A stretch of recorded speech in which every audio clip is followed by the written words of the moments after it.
pleased to has joined us today for the meeting. So Professor Amer is a consultant gynecologist in Derby with extensive experience in both minimal access surgery and in reproductive medicine. He is the lead for Derby Endometriosis Service and has a subspecialist interest in reproductive medicine, including assisted reproductive treatment. He has a particular interest in the management of chronic pain and the treatment of endometriosis, both medically and surgically. He promotes evidence-based medicine and maintains a very high research activity, producing innumerable publications in reputable journals, and I'm right to say has a number of PhD students himself. He regularly presents research findings in international scientific meetings and is regularly invited to speak in national education meetings. So thank you so much for joining us today, Prof. Amer. Thank you so much for the kind invite, and thank you for the kind introduction. So I'm going to present this interesting topic on the relationship between endometriosis and infertility, which you're all familiar with. Let's dig deeper into this interesting topic. First, let me declare that I have no conflict of interest for this area. And we all know how common both conditions are and the association as well. Endometriosis, 1 in 10 women roughly with bowel involvement, in around 10% of those who have endo, and up to 90% of those have rectovaginal. When it comes to subfertility women, we immediately find that 1 in 2 women with subfertility have endometriosis, 20% of them have deep endo. When we look at endometriosis women, it's the other way around, where up to 50% of them will have fertility issues, with 10% of them have severe endometriosis. So how does endometriosis cause infertility? And when it comes to we have 3 major types of endoperitoneal, ovarian, and deep endometriosis. So the peritoneal one, difficult to explain because the reproductive system in essence looks normal: tubes, ovaries, uterus, and these are some of the hypotheses around the fertility problems. We don't know for certain, but chronic, we've always find significant inflammation in the pelvic area, which could affect the oocyte development or tubal motility. There's also some evidence of some anti-endometrial antibodies.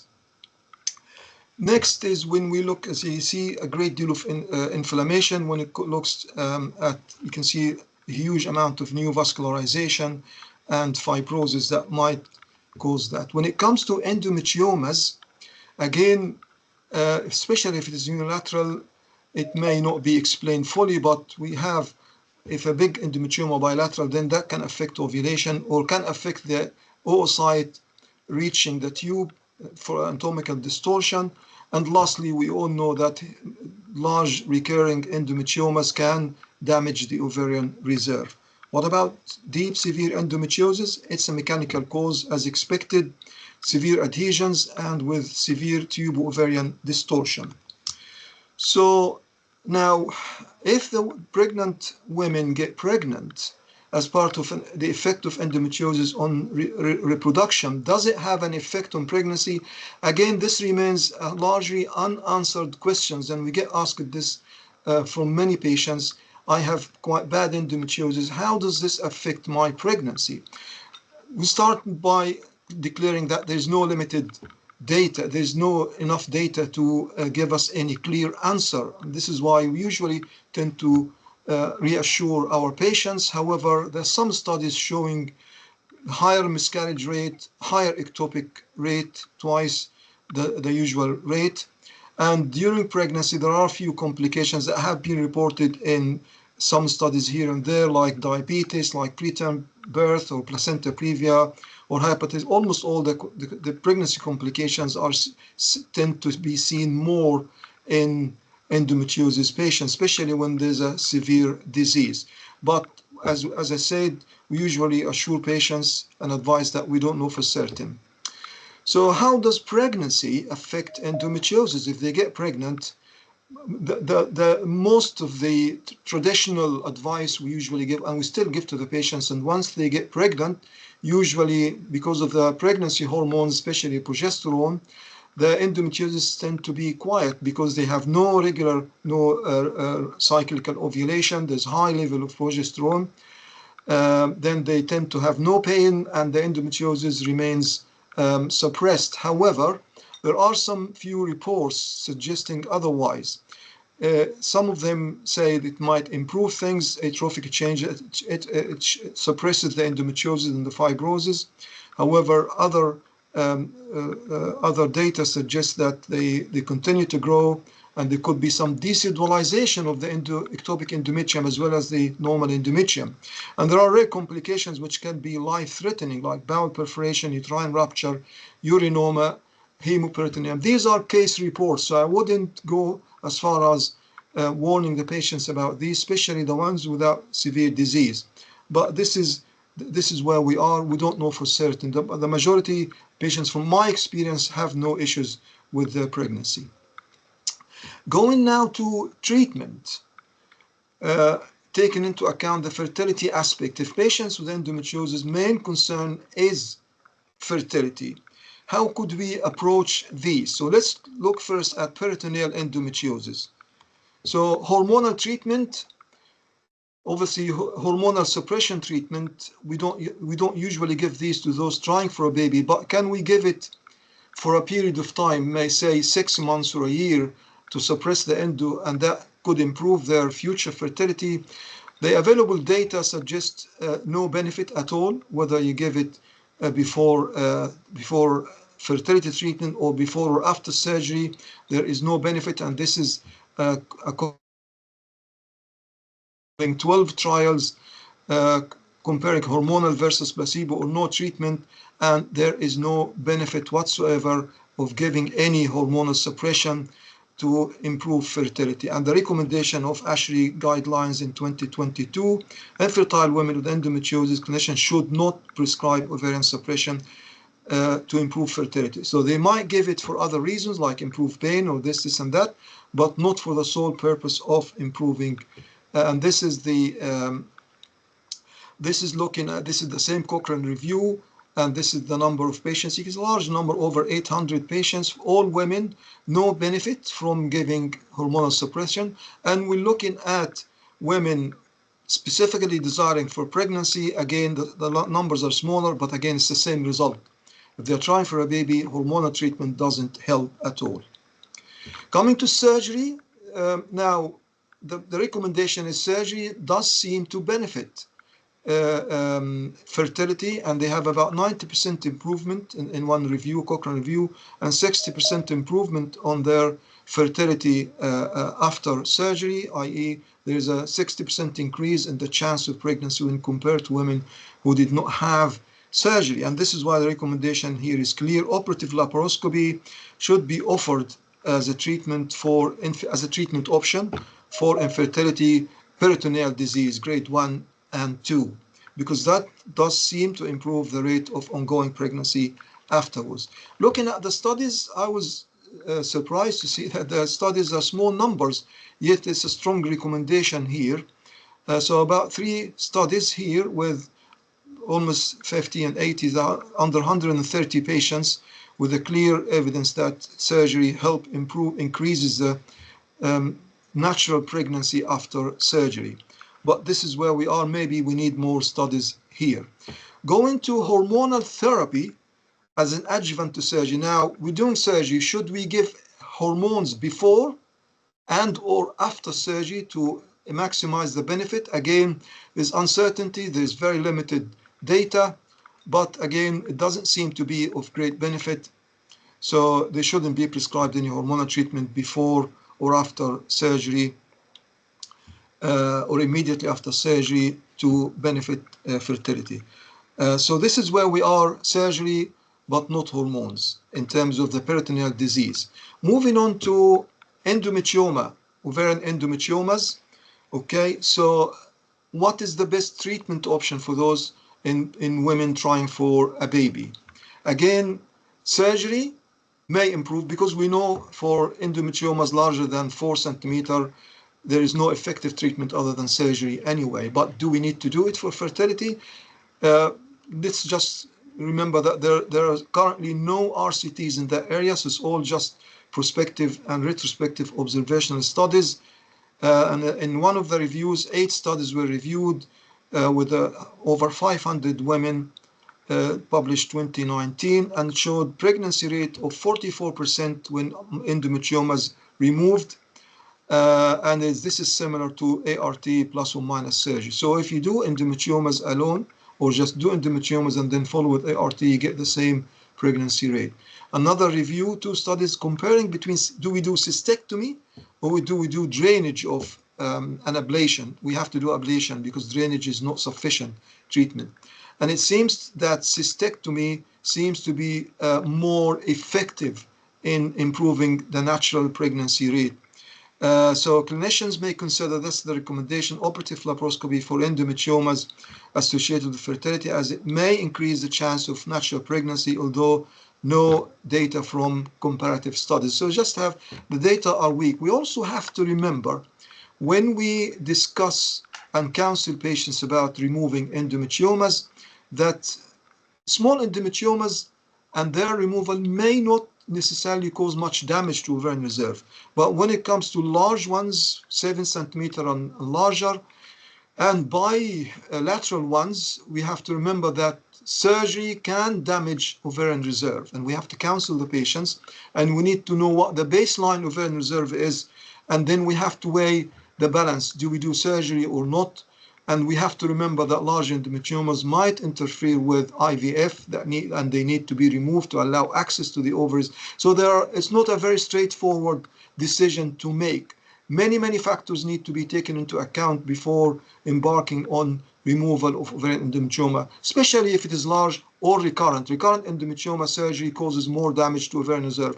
We need to look at the age of the patient. We need to look at other factors of fertility and then decide is surgery. And then even the type of surgery we do we do more radical surgery or do we do more conservative and just do drainage and ablation to give the lady the least risk of ovarian damage of reserve. So this is one study here looking at cystectomy versus drainage and ablation, and the other one using laser ablation rather than diathermy ablation. Again, 2 small studies here, very small numbers as you can see, and these are not randomized trials or comparative trials. These are just observational trials, and the numbers are quite small, but it shows here that cystectomy benefits patients in terms of ongoing pregnancy rate after the surgery. So this is where we are in terms of endometriomas. Now, before leaving surgery for peritoneal and endometriomas, we need to consider, especially if we've done surgery to patients, we need to consider what is now well established as the endometriosis fertility index. After surgery, how should we advise our patients? Do we tell them go and try naturally for a year or for 6 months, or do we say do not try, just go for IVF? And this tool has actually been developed over the last since 2010, and it has been well validated, and it's actually simple and straightforward to do, although it's not well established in practice as yet. So the endometriosis fertility index looks at 2 main parameters. One is the tube and ovary, and you give them a score here, okay? So the least function, left tube, right tube, and then left ovary and right ovary, and look at the fembria and give them a score and look at the patient's age and how many years of fertility and any previous pregnancies, and you look at other endometriosis factors, the American Fertility Society score. We know the 1, 2, 3, 4, anything more than under 16, which is stage up to 2, or over 16, which is stage 4, up to 3, and over 16, which is 4, stage 4. Then they get a score, and the score from 0 to 10, and this have been evaluated in many studies, and it has clearly shown that the lower the score, the less the pregnancy. It gives you a clear chance of how that's a high score, they get more than 80% pregnancy rates. Poor score, they get near just 10 or 15%. You look at this and then counsel the patient where do they need to go in terms of their further treatment. So that's it for the peritoneal endometriosis and the endometriomas management in relation to fertility. What about deep endometriosis? Let's first discuss what deep endometriosis is, because when the word deep endometriosis, deep infiltrating endometriosis is mentioned, most of colleagues will think of this, a frozen pelvis. But when it comes to the actual definition of deep endometriosis, it could be something like this or something like this. So it doesn't necessarily mean frozen pelvis, but it is a deep endometriosis infiltrating the peritoneum deeper than 5 millimeter. And this is why deep endometriosis, I think, remains within the remit of peritoneal disease if it is still just simple or localized peritoneal lesions like these. But we may perhaps need to talk about severe deep infiltrating endometriosis. So this is a deep endometriosis while it still remains peritoneal. Okay, this is also another deep endometriosis, periureteric one, and you only know it's deep when you start to cut it out. You can see it's going quite deep. So if we want to talk about deep endometriosis, then we need to know the classification of deep endometriosis, uterosacral ligament and torus 1 and 2 here, so back, and rectovaginal and rectocervical, which means rectovaginal is here and rectocervical is here, and rectosigmoid is a little higher, so it can be between the rectum and the uterus, or sigmoid 2 and 3, and then periureteric is the one that I've just showed you, and lastly on the bladder, which is number 5 here on the bladder. So this is where when it comes to severe deep endometriosis, you can have one of these, and usually most of the times they are associated with extensive adhesions and distortion of the pelvic anatomy. Okay, so this is posterior, this is uterosacral and torus, and this is again uterosacral and torus, but there's some rectovaginal as well here. So there's quite a wide variation in these. And this is again uterosacral and rectovaginal deep endometriosis. So how does DIE surgery affect fertility? So if we have a lady with stage 4 endo, when we do surgery for her, does this improve their fertility? The answer is definitely yes. And this study here shows a review of multiple studies with an overall pregnancy rate, ongoing pregnancy rate after surgery of 43%. Okay, and again, it's the same study. And again, we see here total pregnancy rates, multiple studies. So this is a different study. It's another systematic review. Again, when you look at spontaneous pregnancy rate is lower here, which is 22.7%. And the ART pregnancy rate 30%, altogether 53%. So you do have, although there is a variation between these studies, this one is 43, this one is 22. There is good evidence that it does improve fertility after surgery. We'll come to the decision whether to do surgery for grade 4 endometriosis or not once we explore further about the impact of deep endometriosis on IVF. Now, if we proceed with IVF in women with deep endometriosis, how does this affect their outcome?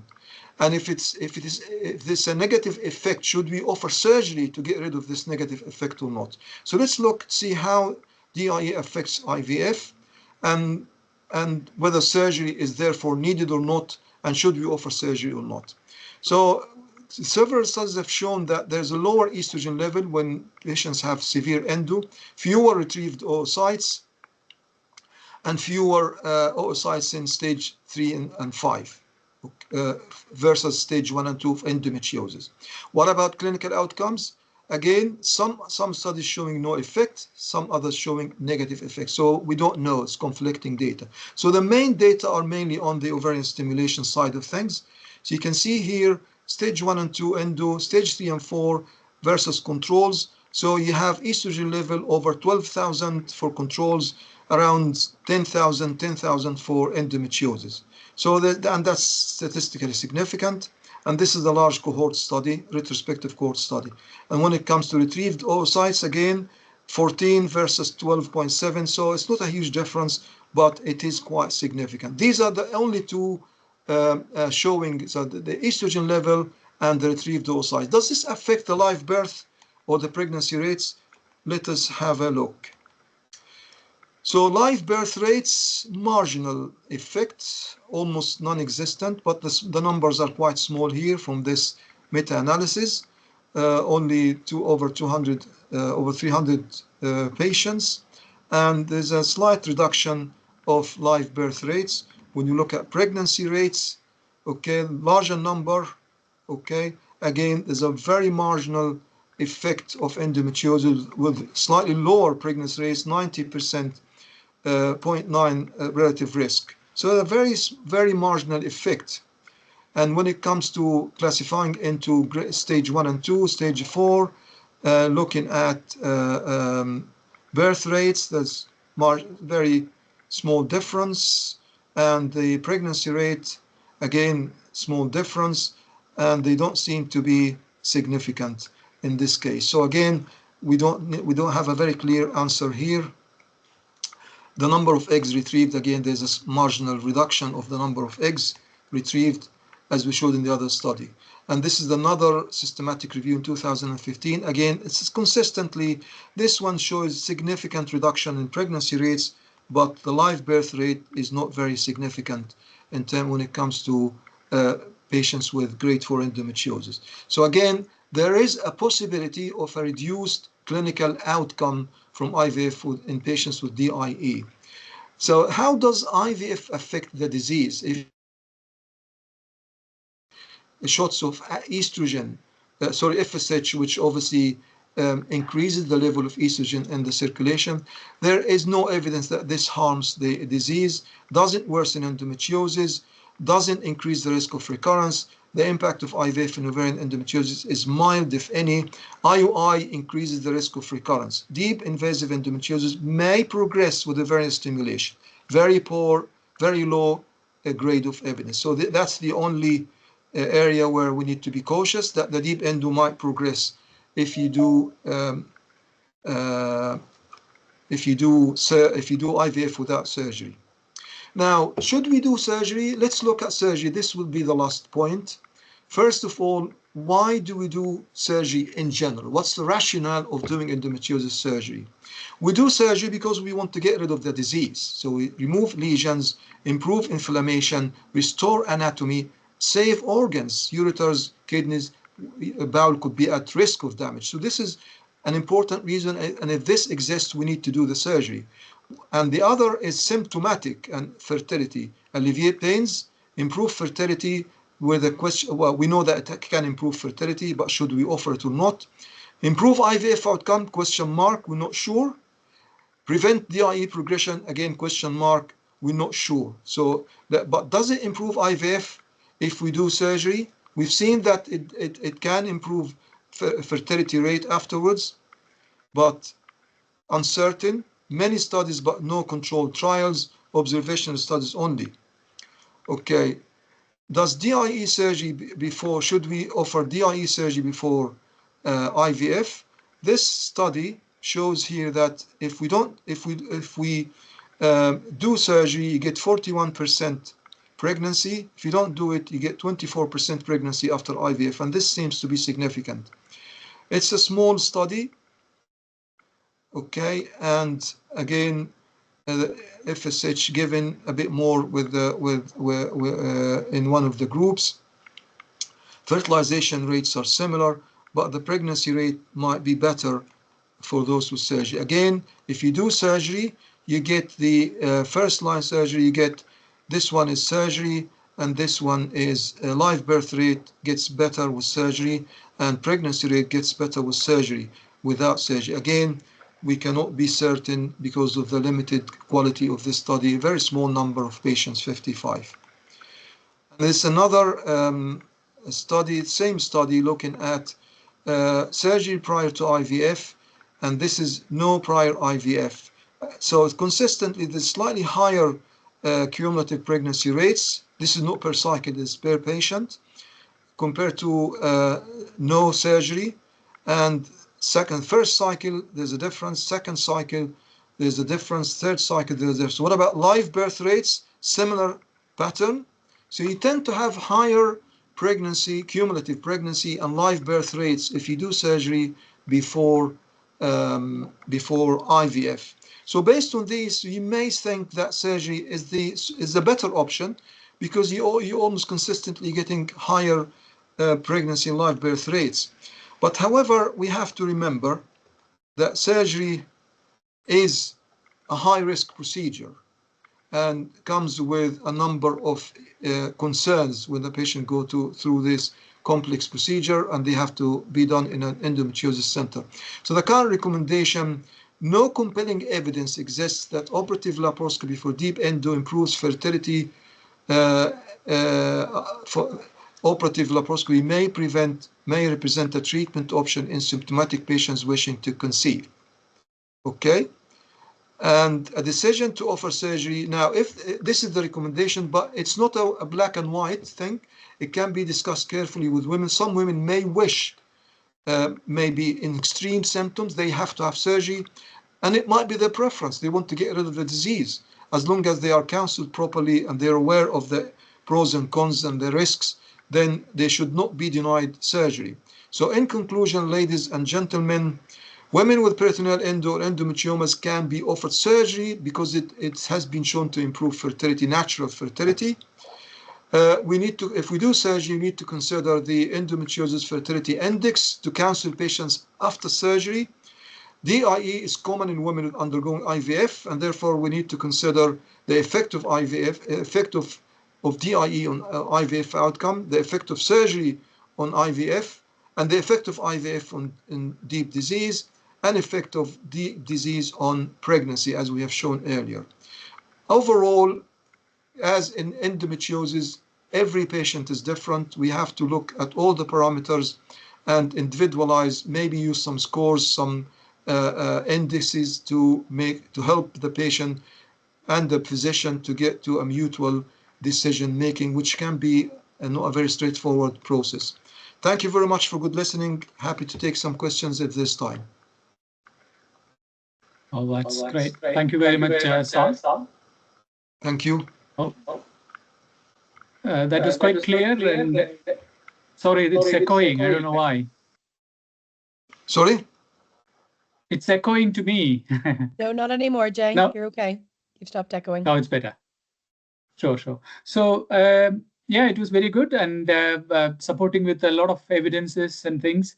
Can I just ask, where does the fertility preservation come in endometriosis, and what are the situations that you would be considering egg cryopreservation or embryo cryopreservation?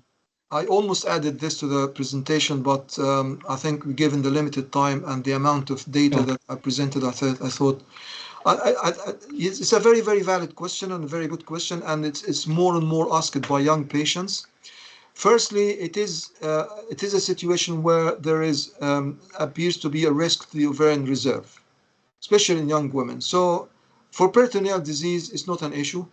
For even for severe disease with ovaries relatively healthy or not heavily involved, not a huge issue. Most patients just need reassurance because they've read about it, they know about it, and they ask about it. Should I go and have ovarian? And unfortunately, as far as I know, it's not available, correct me if I'm wrong, for them on the NHS. But when it comes, maybe in certain circumstances, when it comes to risk to ovarian reserve, so large endometriomas, repeated surgery on the ovaries, especially cystectomies or adhesiolysis, or the ovaries are very heavily involved in the deep endometriosis and they get tethered with fibrosis. These ones, we need to measure their AMH, look at their age, and if their AMH is on the low side or the disease is bad or surgery is expected to be extensive, then I usually send them to be counseled for egg preservation, and I send them to you to discuss with them options and whether they can have that offered to them, either whether stimulated ovaries or not. I think this is where it still remains in early stages and it still remains uncertain. Yeah, thank you. Can I just one more? What do you think about the alcohol, ethanol use? Sorry? Ethanol. Sclerotherapy. Yeah, aspiration. Sclerotherapy, we usually hear about it in conferences. We see some surgeons in Europe, especially. I don't think in America they do. They claim that it is very good, especially for large endometriomas. You drain and sclerotherapy, and you bring them back for more radical surgery. I don't think we have enough evidence in terms of studies to ensure that this is a safe and valid procedure. We need more data. Also, I don't think in the UK we have experience with this. I have 1 or 2 patients that we need to consider sclerotherapy, and I'm discussion with our radiologists, but I don't think we can just proceed and do it in the UK without properly, it's not in the guidelines at all. And if something goes wrong with the sclerotherapy, I think we may not be able to defend it. Okay. So as it stands, it's not a standard practice. So, okay. Yeah. Thank you very much. Fantastic. Thank you again, so Saad. Thank you. Thank you very much, Prof. Amer. So the